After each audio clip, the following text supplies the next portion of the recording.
নমস্কার বন্ধুরা, মিতা চ্যানেলের পক্ষ থেকে আপনাদের জানাই স্বাগতম। আজকে আপনাদের সামনে নতুন একটা রেসিপি নিয়ে হাজির হয়েছি, ডিমের কালিয়া। দেখুন, আমি কড়াতে তেল দিয়ে দিলাম। তেলটা ভালো হয়ে গরম হয়ে গেলে আমি দিলে ডিমগুলো ভেজে নেব। তেলটা আমার গরম হয়ে গেছে, এবার আমি হলুদটা দিয়ে দেব। হলুদটা দিয়ে ভালো করে কড়াই ডিমগুলো ছেড়ে দিলাম। ডিমগুলো আমি একটা করে ছেড়ে দেবো। ভালো করে আমি এটাকে নেড়ে নেবো। ডিমগুলোকে ভালো করে আমি ভেজে নেব।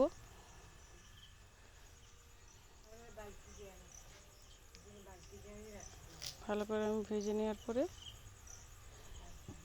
লবণ পরিমাণ মতো ছড়িয়ে দিলাম ডিমে। ভালো করে নেড়ে নিচ্ছি। ভালো করে ভেজে নিয়ে আমি ডিমের কালিয়া বানাবো। আমার আলুগুলো আগে থেকে সিদ্ধ করে নিয়েছি। ডিমগুলো আমার ভাজা হয়ে গেছে। এবার এটাকে আমি তুলে নেব, সিদ্ধ আলুর সাথে তুলে নেব। গড়ে চলে যাচ্ছে, কিন্তু এটাকে ঢেলে নিতে হবে। দেখুন বন্ধুরা, আমার ডিমগুলো ভাজা হয়ে গেছে। কড়াতে আমি তেল দিয়ে দিলাম। পরিমাণ মতন তেলটা দিবেন, যে যেরকম তেল ব্যবহার করবেন সেভাবে তেলটা দিবেন। তেলটা আমার এবারে গরম হয়ে গেছে। আমি তেজপাতা দিয়ে দিলাম। তেজপাতাটা দিয়ে দিলাম। শুকনো লঙ্কা কেটে দিয়ে দিলাম। এবারে দেব গোটা জিরে। গোটা জিরে দিয়ে দিলাম। এবারে দেব লবণ, না, এলাচ, দারুচিনি আর লং দিয়ে দিচ্ছি। এটা ভালোভাবে ভাজা হয়ে গেলে আমি সব মশলা বেটে রেখেছি। মশলাগুলো আমি বেটে রেখেছি। পেঁয়াজ বাটা, আদা বাটা, রসুন বাটা আমি দিয়ে দেবো। পেঁয়াজ বাটাটা দিয়ে দিচ্ছি। ভালো করে এটাকে ভেজে নিলাম পেঁয়াজটাকে। দেখুন, ভালো করে ভেজে নিচ্ছি পেঁয়াজটাকে। পেঁয়াজটা আমার ভাজা হয়ে গেল। লবণটা দিয়ে দিলাম।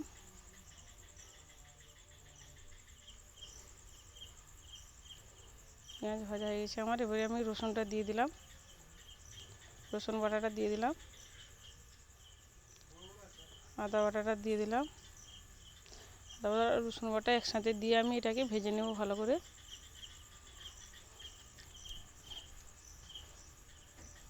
ভালো করে এটাকে নেড়ে নেড়ে ভাজতে হবে।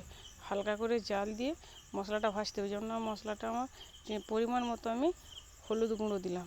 পরিমাণ মতো দেবেন হলুদ গুঁড়োটা। পরিমাণ মতো লঙ্কা গুঁড়া।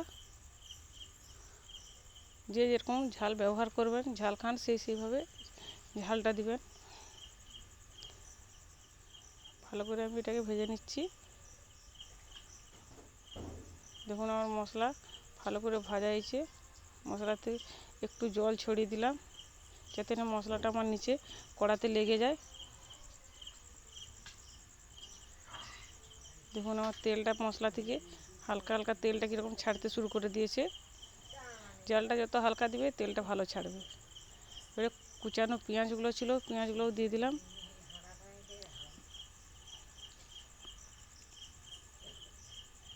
নেড়ে নিচ্ছি।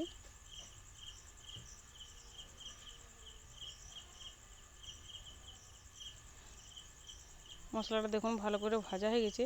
তেলটা ছেড়ে দিয়েছে, মশলা থেকে আমার তেলটা ছেড়ে দিয়েছে।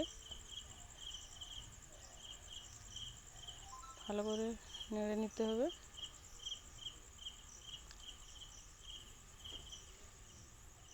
বন্ধুরা, আপনারাও পারবেন, চেষ্টা করবেন, আপনারাও পারবেন এরকম বানিয়ে খেতে। এবারে ডিম আলু সেদ্ধগুলো আমি ঢেলে দেব।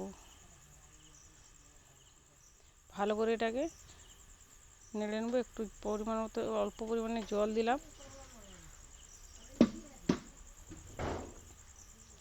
জল দিয়ে এটাকে ভালো করে আমাকে নাড়তে হবে।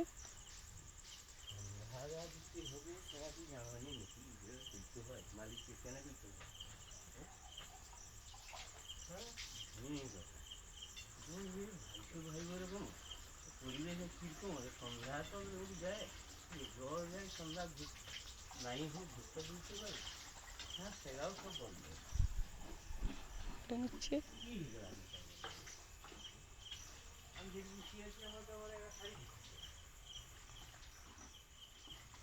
অল্প করে জল দিলাম।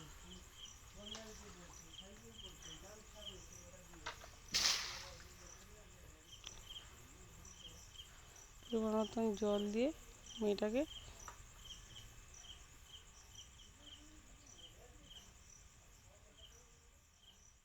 আমি ঢাকা দিয়ে দেবো। ঢাকাটা আমি খুলে নিয়েছি।